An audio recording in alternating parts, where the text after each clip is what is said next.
Olá, bem-vindos ao programa Portal de Luz.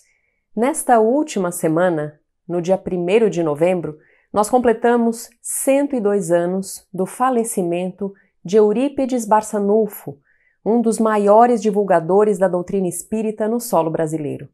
Hoje nós vamos comentar sobre a vida e a trajetória deste grande homem que nos inspira até hoje.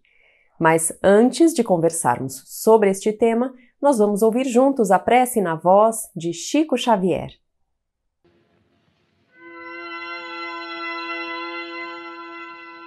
Agradecemos, Senhor Jesus, nós te agradecemos pela coragem de facear as dificuldades criadas por nós mesmos, pelas provas que nos aperfeiçoam o raciocínio e nos abrandam o coração, pela fé na imortalidade, pelo privilégio de servir, pelo dom de saber que somos responsáveis pelas próprias ações, pelos recursos nutrientes e curativos que trazemos em nós próprios, pelo conforto de reconhecer que a nossa felicidade tem o tamanho da felicidade que fizermos para os outros, pelo discernimento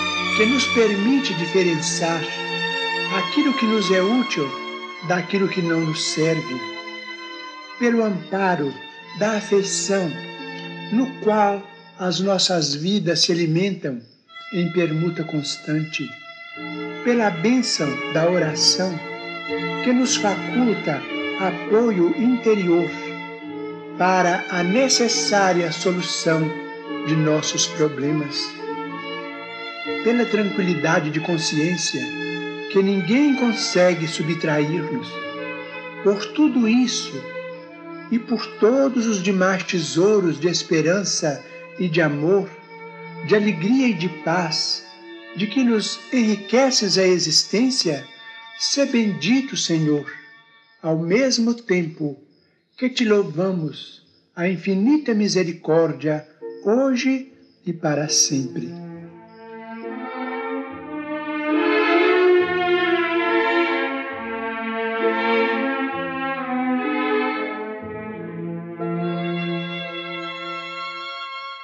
Eurípides Barçanufo nasceu em Sacramento, em Minas Gerais, no dia 1º de maio de 1880 e morreu em 1º de novembro de 1918 na mesma cidade. Ou seja, acabamos de completar 102 anos do seu falecimento.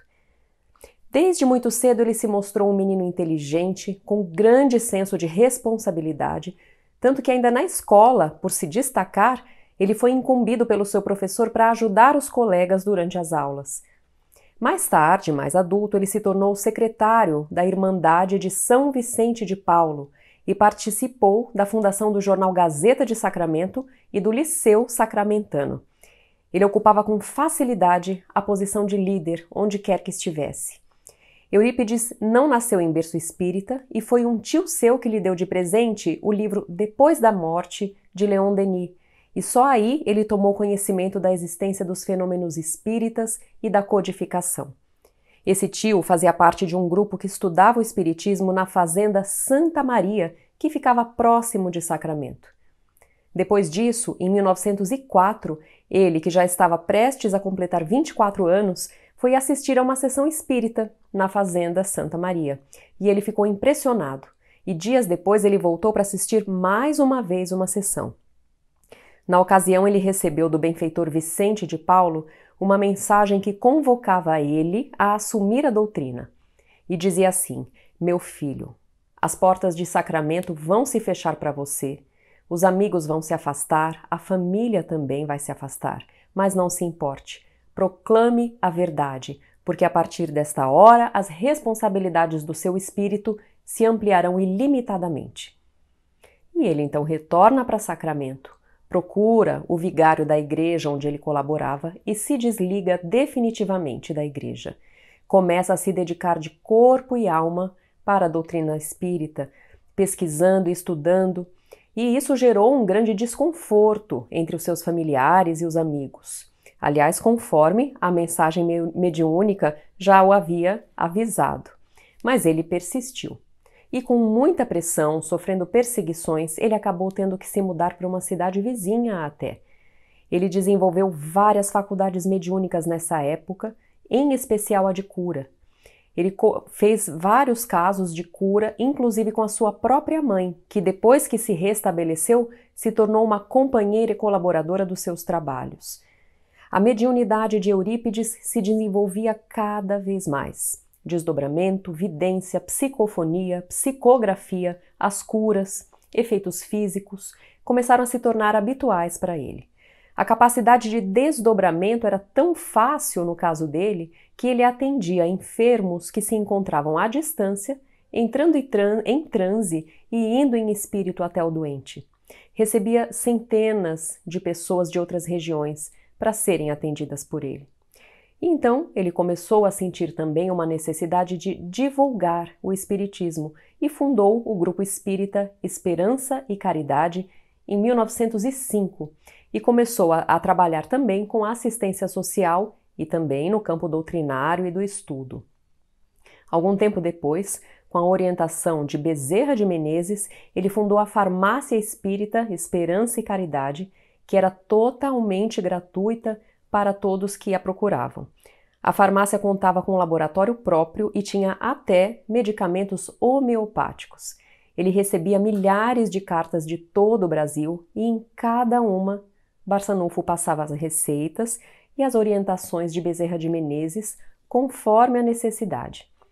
Diariamente eram postados para muitas cidades centenas de remédios manipulados na farmácia. E em 1907, Eurípides fundou também o Colégio Allan Kardec, que se tornou um marco no campo da educação, ensinando, entre outras disciplinas, a astronomia e fundamentos da doutrina espírita. A escola se tornou conhecida em todo o Brasil e só fechou as portas por causa da chegada da gripe espanhola. Entre 1907 e 1912, ele foi vereador de Sacramento. Trabalhou pela comunidade, dedicou-se aos pobres, mas, por ter sido criticado pela igreja, acabou sendo perseguido por ser espírita. Como a figura dele e o movimento espírita como um todo vinham se fortalecendo na região, começaram uma campanha difamatória contra Eurípides, mas ele, por sua vez, se defendia as suas ideias, escrevendo no jornal Alavanca, com argumentos muito bem estruturados. Diante disso, a igreja enviou então para Sacramento, direto de Campinas, um famoso padre da época, Feliciano Iaghi. E foi assim que o padre desafiou Eurípides para uma polêmica em praça pública que foi aceita e combinada pelos dois. No dia marcado, o padre iniciou a sua exposição insultando o espiritismo e dizendo que era uma doutrina do demônio e mostrando publicamente o ódio e a intolerância contra os espíritas. Eurípides aguardou a oportunidade de falar e iniciou com uma prece, pedindo com humildade que a paz e a tranquilidade se fizesse presente, tornando o ambiente propício para a inspiração do plano maior. E em seguida ele iniciou a defesa dos princípios que acreditava. Falou com educação, usando toda a sua lógica e inteligência, e foi aplaudido por todos. E no final se aproximou do padre e o abraçou. Eurípides seguiu com sua dedicação aos valores cristãos até o último instante da vida em 1918, quando morreu com apenas 38 anos de gripe espanhola, justamente porque estava se recusando a parar de auxiliar as famílias mais pobres que sofriam com a doença. Sacramento em peso acompanhou o sepultamento dele. Eurípides deixou um exemplo de dedicação, de retidão que inspiram os espíritas até os dias de hoje e continua sendo, no plano espiritual, um dos maiores missionários da doutrina. Vamos agora para um breve intervalo.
os grandes testemunhos virão agora, segundo Chico, né? Chico falou-nos, então, desse período de tribulação pelo qual nós vamos passar, né? Como a gente viu na resposta dele. Quando vier o tempo, teremos que exemplificar.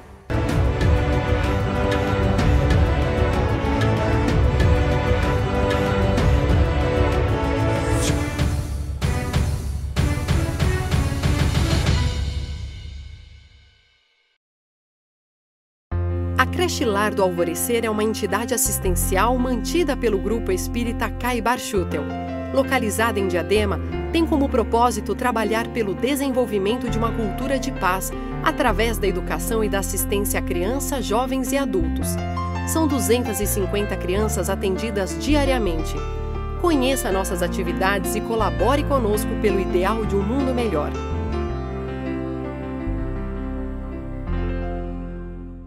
Olá!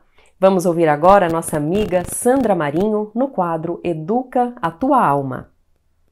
Queridos amigos, queridas amigas do nosso programa, no processo de aprendizado em que vivemos, certamente erramos muitas vezes, certo? Não somos perfeitos e, portanto, não raro cometemos erros, sim. E o que significa errar? Se buscarmos o significado no dicionário, nós vamos encontrar, entre outras definições, as seguintes: deixar de acertar, cometer engano, causar ofensa ou injúria. Sim, erramos muito ou nem tanto. Depende do grau de compreensão e responsabilidade que apresentamos diante de cada situação. Todo erro está na mão contrária do que seria o certo. Mas o que seria o certo? Acredito que, em se tratando do nosso comportamento e de seu impacto para o outro, o certo está no que a nossa consciência indicar como sendo correto. E, por outro lado, ela também nos avisa quando o nosso pensamento ou nossa atitude está na mão contrária a isso. Aprofundando a nossa análise do certo ou do errado, verificamos que a maior parte do que estamos fazendo, do que estamos sentindo neste momento é formada por um conjunto de sentimentos, talhados pela tranquilidade de termos feito o que é certo, né? Ou escolhido fazer algo que não nos deixa confortáveis, ao contrário, nos deixa instáveis ou perturbados, compreendem? Então, hoje, se a gente analisar o nosso momento, tudo que nós sentimos em relação ao que já foi feito pende para essas duas situações. Ou estamos confortáveis por termos feito o bem, ou nos sentimos instáveis, chateados por termos cometido algo não correto. São desde os pequenos enganos cometidos até as faltas mais graves que não conseguimos esquecer. O arrependimento é o primeiro alerta que nos indica o erro cometido e quanto gostaríamos que o fato gerador de nosso arrependimento não tivesse acontecido, não tivesse ocorrido. Percebem? Na condição de aprendizes do Evangelho, o primeiro impulso quando nos arrependemos é buscar ressarcir o mal feito. Com certeza, este é o caminho mais aderente à conduta de todo cristão. Pedir perdão, recompor o que retiramos do outro, ou seja, recompensar o outro de alguma forma para dirimir o nosso erro. Entretanto, um detalhe importante: buscar não ficar magoado, se a parte prejudicada não nos compreender o gesto de imediato, né? Então é buscar consertar o erro sem esperar que o outro de cara nos aceite nossas desculpas, aceite o nosso perdão. Dependendo do estrago ocasionado, não será simples sermos perdoados sem deixar mágoas, percebem? O importante é fazer a nossa parte. No entanto, nem sempre percebemos as lesões provocadas pela nossa atitude e seguimos a vida, como se nada tivesse acontecido. Nesses casos, a nossa consciência demora para despertar. E por vezes percebemos sim o mal que cometemos, mas o nosso orgulho é muito maior do que aceitar o fato de termos errado e do impulso para consertar as coisas. O orgulho, nessa situação, é uma trava e nós ficamos ali. Sabemos que erramos e daí levamos para depois do túmulo essas situações conflituosas. Nos arrependemos, mas as oportunidades de refazimento já não são as mesmas, porque nós já partimos desta.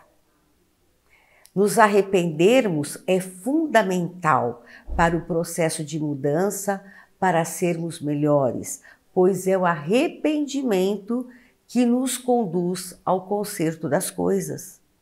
Mas e se o arrependimento estacionar inerte, sem ação efetiva para solucionar o errado?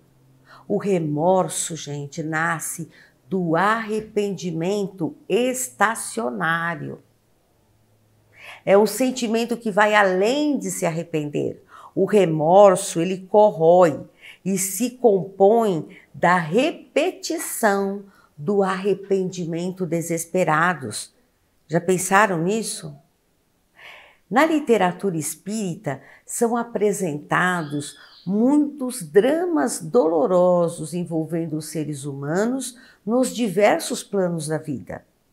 Muitos encarnados e desencarnados estacionam nesse estado de remorso, que os envolve em complicadas ligações mentais, em que não conseguem ou têm muita dificuldade para se desvencilhar. Tais situações exigem a intervenção de espíritos abnegados que se propõem a ajudar irmãos e irmãs nesta situação. Quem trabalha com assistência aos espíritos sofredores nas casas espíritas já notaram que muitos os que buscam auxílio encontram-se exatamente com a mente embotada de remorso. Não percebemos que a ideia fixa no arrependimento forma o que André Luiz nos explica no livro Evolução em Dois Mundos, a zona de remorso.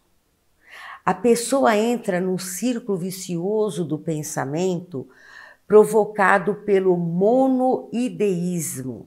E o que é monoideísmo, senão uma ideia fixa no fato gerador do arrependimento, formando um circuito fechado, em que o mesmo pensamento transita em círculo na mente, que se mostra, então, embotada. Nessas condições, tanto encarnado quanto desencarnado, o espírito traz à mente dessa forma, necessitando de ajuda capaz de romper, uma ajuda capaz de romper esse circuito. E o que fazer para dissipar tal situação? A resposta consta em abundância na literatura espírita também. A inércia, por outro lado, é importante observar que, ao contrário, a inércia é o pior remédio para o espírito atormentado pelo remorso. A fuga em prazeres efêmeros funciona como combustível lançado à labareda do remorso, fazendo com que se queime ainda mais este fogo do remorso.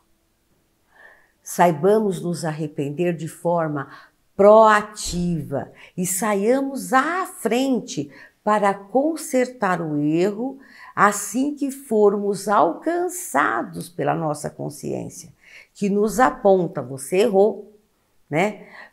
De que maneira? Fazendo o bem sempre. E para terminar, eu transcrevo aqui uma das partes do Evangelho segundo o Espiritismo, que está no capítulo 13, no item 11, no subtítulo A Beneficência. Diz o seguinte: a beneficência, meus amigos, dar-vos-á nesse mundo os mais puros e suaves deleites, as alegrias do coração, e nem o remorso e nem a indiferença perturbam. Ó, podeis compreender tudo o que de grande e de agradável encerra a generosidade das almas belas, sentimento que faz a criatura, que olha a criatura, as outras como olha a si mesma. A criatura olha os outros como seus olhos, como se olhasse para si mesma, e se dissipa jubilosa para vestir o seu irmão. Pudesses, meus amigos, ter por única ocupação tornar felizes os outros. Então, a resposta está aí, queridos.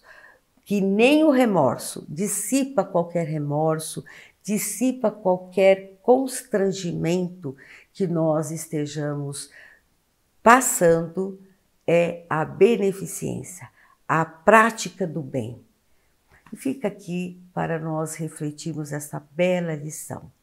Um grande abraço e até o próximo programa.